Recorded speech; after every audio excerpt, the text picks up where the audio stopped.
청와대는 문건의 근거가 된 제보가 2017년 10월 민정비서관실에 접수됐다고 어제 밝혔는데요. 이보다 한 달 전 민정비서관실로 같은 내용의 제보가 들어온 사실이 확인됐습니다.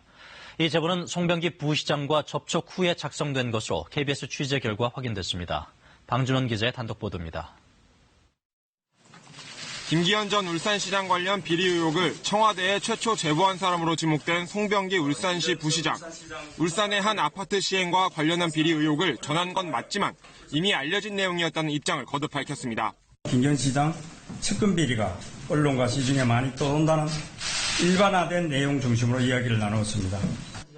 그런데 송 부시장이 청와대에 제보를 하기에 앞서 2017년 8월 말 첩보 내용에 포함된 레미콘 업체 관계자들을 만난 것으로 확인됐습니다. 레미콘 업체 관계자들은 당시 송 부시장으로부터 경쟁 레미콘 업체가 사업상 특혜를 얻게 된 데는 김기현 당시 시장 측근의 개입이 있었다는 취지의 얘기를 들었다고 말했습니다. 이 말을 들은 업체는 2017년 9월 초 송 부시장의 말을 토대로 진정서를 작성해 청와대 민정비서관실에 제보했습니다. 제보 내용은 나중에 울산경찰이 실제 수사에 착수했던 사건과 일치합니다.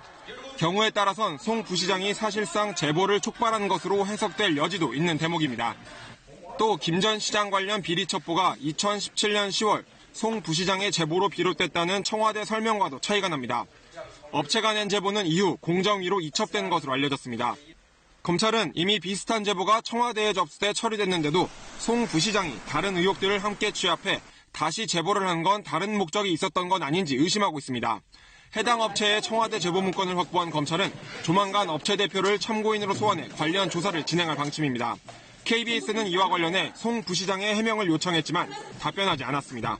KBS 뉴스 방준원입니다.